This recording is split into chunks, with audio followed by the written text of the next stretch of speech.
My dear my students, we are going to continue the same chapter of class 10, chapter number 4. तो अभी हम diary बारे में बात कर रहे हैं, तब इसमें अपने फैमिलीज के बारे में बता दें। अब मेन चैप्टर स्टार्ट होता है dearest kitty. Our entire class is a quaking in its boot, the shaking with fear and nervousness. पूरी क्लास shaking with डर के मारे और नर्वसनेस के मारे चलती थी। The reason, of course, it is a forthcoming meeting in which teacher decide who will move up to the next fall and who will be kept. और ये सेकिंग इसलिए था कि टीचर को ये डिसाइड करना था कि अब जैसे पेपर हो जाता है, पेपर होने के बाद अगर आपका एग्जामिनेशन हो गया, एग्जामिनेशन होने के बाद आप एग्जामिनेशन दे के आया और आपके पास मच मोर कॉन्फिडेंस नहीं है, और जब मच मोर कॉन्फिडेंस आपके पास नहीं तो आप ये सोचोगे कहीं फेल ना हो जाए, कहीं पास ना हो जाए। अब वो डिपेंड किस पे करता है, वो टीचर पर डिपेंड करता है कि बच्चा कौन सा आगे जाएगा और कौन सा उसी क्लास में रह जाएगा। तो उसने यही बोला कि बिल्कुल ये फोर्थ कमिंग जो मीटिंग थी इन विच टीचर्स डिसाइड, जिसमें टीचर ही डिसाइड करते कि कौन आगे जाएगा और कौन बैक पीछे रहेगा, उसी क्लास में रहेगा। हाफ क्लास इज मेकिंग बेट, और आधी क्लास बेटिंग कर रही थी कि जीएन और मैं हम लोग खुद हंसते हैं। Silly at two boys behind us, जो हमारे पीछे दो बच्चे बैठे थे, सीएन and Jackie, who have staked their entire holidays saving on their bed from morning to night. It is you are going to pass. No, I am not. Yes, you are. I am not. Even Jesus, तो यहाँ पे बात ये लग रही थी, नहीं इस बार तुम पास हो रहे हो, उन्होंने नहीं मैं तुम पास हो रहे हो, मैं फेल हो रहा हूँ। तो एक होता है ना कि एक जैसे अभी ये जब आपके अंदर कॉन्फिडेंस की कमी होती है, आप एक छोटे स्टेप पे चले जाओ और आप 6 साल के हो, 5 साल के हो, यार कहीं इस बार में फेल ना हो, तुम पास हो जाओगे भैया, नहीं तुम नहीं, मैं फेल हो जाऊँगा, तुम पास हो सकते हो। तो ऐसी डिस्कशन चल ही रही थी उस क्लास में, क्योंकि अब ये टीचर डिसाइड करते ना कि कौन फेल होगा और कौन पास होगा। Yes, you are. No, I am not. उसने बोला नहीं मैं नहीं। Even Jesus pleaded glance and my angry outburst. So Jesus pleading glance and angry outburst can't calm them down. If you ask me, there are so many dummies that but about a quarter of class should be kept back. तो उसने बोला अगर पूछोगे मुझसे, there are so many dummies, यहाँ पे बहुत सारे dummies हैं, that about a quarter of class, एक चौथाई जो है, should be kept back, अधिकतर लोग should be kept back, but the teachers are most unpredictable creature on earth. जो टीचर होता है वो अनप्रिडिक्टेबल क्रिएचर होता है, उसके माइंड में क्या चल रहा है क्या नहीं चल रहा है। तो वो आप एक student, being a student, and how can you जज कि what is going on in teachers mind, है ना, exactly. So you can not जज and what is going on in teachers mind, because and if teacher wants you to move forward, अगर वो चाहता है कि आप आगे जाओ तो आप आगे चले जाओ, अगर आप वो नहीं चाहते तो आप आगे नहीं जा सकते, ठीक है। So I am not so worried about my girlfriend and my self, तो मैं इतना चिंतित नहीं हूँ कि मैं अपने गर्लफ्रेंड और खुद के बारे में विल मेक इट, और हम लोग ये कर सकते। The only subject I am not sure about maths, और हर एक चीज़ में तो निकल जाएगा मेरा, लेकिन एक ही चीज़ में एक ही सब्जेक्ट फंसता है जो मैथ्स है। मैथ में लगता है कि कहीं फेल हो जाए या पास हो जाए। Anyway, all we can do is a wait, और जो हम लोग कर सकते हैं वो क्या है, इंतजार। भैया इंतजार करो, रिजल्ट आएगा खुद पता चल जाएगा, टीचर बताएगा, तो हम लोग कर क्या सकते हैं, इंतजार कर सकते हैं। We keep telling each other not to lose heart, और हम सब लोग एक दूसरे से कह रहे थे हिम्मत मत हारो, जो होगा अच्छा होगा, नहीं फेल होंगे। तो हम लोग एक दूसरे को क्या कर रहे थे, कंसोलेशन दे रहे थे, केवल संतावना दे रहे थे। I get along pretty well with my all teachers and there are 9 of them, 9 थे, and 7 men and 2 women, जहाँ 7 आदमी थे और 2 औरत थी। मिस्टर कैसिंग द ओल्ड फॉरगे हु टीच मैथ, जो कैसिंग थे वो फॉरगे वो मैथ पढ़ाया करते थे। ओल्ड फॉरगे मतलब एंड ओल्ड फैशन्ड, ओल्ड फॉरगे मतलब जिसे बोलते हैं कैसिंग, जो कैसिंग थी वो मैथ पढ़ाया करती थी। And was annoyed with me, और जो मुझसे हमेशा परेशान रहती थी। Of as because I talk so much, as की वजह से, क्योंकि मैं बहुत ज़्यादा बात करती थी। आफ्टर सेवरल वार्निंग, और कई बार धमकियों के बाद, वार्निंग के बाद भी, ही असाइंड मी एक्स्ट्रा होमवर्क, और बहुत ज़्यादा वर्क भी दे दिया करती थी। एंड ऐसे ऑन सब्जेक्ट ऐसे भी दे देती, चैटर बॉक्स chatterbox who जो बहुत ज़्यादा बात करता है. What can you write about that? I had a worry about that later. I decided तब मैंने सोचा कि I jot down the little in my notebook and tucked it in my bag and tried to keep quiet. That evening after I finished the rest of my homework, the note about the essay caught my eye. I began thinking about the subject while chewing the tip of my fountain pen, and anyone could ramble on the leaves and big spaces between the words. और वो उसको work में भी ज़्यादा था. अब वो तो मैं ऐसे पेन का जो एंड ऑफ होता था उसको चबाते हुए करती, उसे बहुत ज़्यादा वर्क दे दिया जाता था, इसलिए वो बहुत क्लास में ज़्यादा बोलती थी और इसीलिए उसे चैटर बॉक्स कहा जाता था. बहुत सारी वार्निंग भी मिली. ठीक है, तो what that evening and I began thinking about subject while chewing. यहाँ पे पढ़ा दिया. The trick was to come up with the convincing argument to prove the necessity of talking.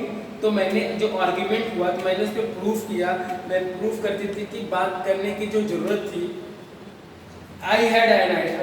I thought and thought. फिर मैंने सोचा और सोचा और अचानक मेरे माइंड में एक आइडिया आया. I wrote 3 pages. मैंने 3 पेज लिखे. Mister casing had assigned me. Mister casing ने मुझे जो वर्क दिया था एंड वाज सेटिस्फाइड. वो उससे फिर संतुष्ट भी थे क्योंकि उन्होंने वर्क भी दिया. I argued that talking is a students trait. और मैंने आर्ग्यू किया कि जो बच्चों का बात करना एक ट्रेट है. And I would do my best to keep it under control. और मैं पूरी कोशिश करूंगी कि मैं under control. But that I would never be able to cure myself. लेकिन मैं अपने आप को कभी नहीं सुधार पाती थी ऑफ हैबिट्स में अपनी आदतों को. And since my mother talked as much as I did. और मेरी माँ भी उतनी बात करती थी जितना मैं करती हूँ. इसीलिए एक तरीके से कहते जेनेटिक था. उसकी माँ भी बहुत बात करती थी और ये भी बहुत बात करती थी. If not more and there are not much you can do about inherited traits. जिसे आप इनहेरिटेड ट्रेट कह सकते हैं, जो मम्मी पापा से विरासत में मिलता है. उसके मम्मी पापा बहुत ज़्यादा बोलते थे, इसी वजह से उसकी बच्ची भी बहुत ज़्यादा बोलती है. उसने ये बताया. अगर आप कहते हैं कि मैं ज़्यादा नहीं बोलती हूँ तो आप ये जान लीजिए कि ये एक इनहेरिटेड ट्रेट्स है, जो क्वालिटीज़ होती है that one gets from parents, जिसे अपने मम्मी पापा के रूप आनुवांशिक रूप से मिलता है. Mister casing had a good laugh at my argument. जब मैंने ये आर्ग्यूमेंट्स मिस्टर केसिंग के साथ किया वो हंसने लगे. But when I proceeded to talk my way through the next lesson. जब मैं नेक्स्ट लेसन के बारे में बात करना स्टार्ट किया, ही असाइंड मी सेकेंड लेसन. उन्होंने मुझे दूसरा काम दे दिया. मतलब बोलने का मौका नहीं, तुरंत दूसरा काम दे दिया. This time it was suppose to be on an incorrigible chatterbox. Incorrigible chatterbox मतलब जिसे सुधारा ही नहीं जा सकता. Something that cannot be corrected. ठीक है. I handed it and Mr. Kessing had nothing to complain about for a 2 whole lesson. However, और उनके पास कुछ भी नहीं था, केवल कंप्लेन करने की बजाय. During the third lesson, जब थर्ड लेसन की बारे में बात आई, 2 लेसन में तो वो कहीं से कमी नहीं निकाल पाए. जब थर्ड लेसन की बात आई, he had finally had enough. And he franked as a punishment for talking in class. अब टीचर को पनिशमेंट देना था. चलो पहला चैप्टर सुनाओ, बच्चे ने पहला चैप्टर बता दिया. दूसरा चैप्टर बताओ, बच्चे ने दूसरा चैप्टर बता दिया. तो टीचर को अगर पनिशमेंट देना है तो कोई ना कोई चीज़ दे के वो आपको फंसाएगा, क्योंकि उसे पनिशमेंट देना है. लेकिन अगर बच्चा अच्छा करता चला जा रहा है, देखे तो चैप्टर में उसको फंस जाता है, तो उसे पनिशमेंट देने के लिए Annie Frank as a punishment for talking in class. Annie Frank as a punishment की तरह जो तुम क्लास में बात करती हो. Write an essay entitled Quack Quack Quack said Mr. Chatterbox. तो उसने फिर एक टॉपिक मिला लिखने के लिए. The class wrote I had enough to. तो though I had nearly exhausted my ingenuity on the topic of Chatterbox, it was time to come up with my something else, something original. My friend Sammy, who is a good at poetry, offered to help me write the essay from beginning to end in verse. तो मेरी एक friend थी जिसका नाम सैनी था. उसने जब दूसरा काम मिला, उसने मेरी हेल्प की आगे की राइटिंग लिखने में. Mister casing was trying to play a joke on me. और मिस्टर केसिंग कोशिश ये कर रहे थे मुझ पर जोक करने की with a ridiculous subject. कोई ridiculous subject पर कि वो एक मजाक बनाना चाहते थे. But I had made sure the joke was on him. लेकिन मुझे पूरा भरोसा था कि वो जोक मेरे ऊपर नहीं था, वो जोक उनके ऊपर था. मेरे ऊपर ना होगी, जो उनके ऊपर था। आई फिनिश्ड माई पोएम, और मैंने अपना काम पूरा कर लिया। And it was a beautiful, और बहुत अच्छा भी था। It was about mother duck and father swarm swum with 3 babies ducklings who were beaten to death, और जिसे who were beaten to death, जिसे काट के मार दिया गया था by father because father quacked too much. Luckily Mr. Kessing took the joke the right way. He read the poem to the class, adding his own comment. अपना comment भी उस बीच बीच में टीचर पास करते थे। And to several others classes as well. Since I have been allowed to talk, और तब मुझे अलाउ कर दिया गया बात करने के लिए। And haven't been assigned any extra homework. On the contrary mister Keating always making jokes 3 days, और आजकल वो रोज अब जोक्स करते थे। यानी ये कहानी इसलिए, पहले तो मैं कहानी बताना चाहूँगा इस चैप्टर में। पहले जो एनी फ्रैंक उसने अपने फैमिलीज के बारे में बताया, फिर उसने एक स्टोरी लिखी। स्टोरी में लिखा कि एक दिन ऐसा था कि जी ये डिसाइड होना था कि कौन से बच्चे आगे क्लास में जाएंगे, कौन से बच्चे उसी क्लास में रहेंगे। तो सब लोग इसे डिसाइड ही कर रहे थे। तो फिर क्या हुआ, उसके मैथ्स के टीचर, जो एक टीचर थे जिसका कैसे उन्होंने उसको होमवर्क दिया, एक्स्ट्रा होमवर्क दिया, क्योंकि वो बहुत ज़्यादा बात किया करती थी। अब वो उसको इसने ये बोला कि मैं बात इसलिए करती हूँ क्योंकि मेरी माँ भी इतनी बात करती थी, और इसीलिए मैं भी इतनी बात करती हूँ। अगर आप ये कहते हैं कि मैं ज़्यादा बात करती हूँ तो मैं ज़्यादा नहीं बात करती हूँ। इस तरीके से आप ये कह सकते हैं कि जो आनुवांशिक रूप से मिलता है मम्मी पापा की जो क्वालिटीज होती हैं, जो आनुवांशिक जेनेटिक जो होता है, तो उसको फर्स्ट चैप्टर पूछा गया, सेकंड चैप्टर पूछा गया, उसने बहुत दे दिया। और थर्ड चैप्टर जब दिया गया, एक और टॉपिक दे दिया गया कि सनी, उसके फ्रेंड थी सोनी या सनी थी, जिसने उसकी हेल्प की। तो जब उसको वर्क जब टीचर से चेक करवाया गया तो वो भी अच्छा खासा वर्क था।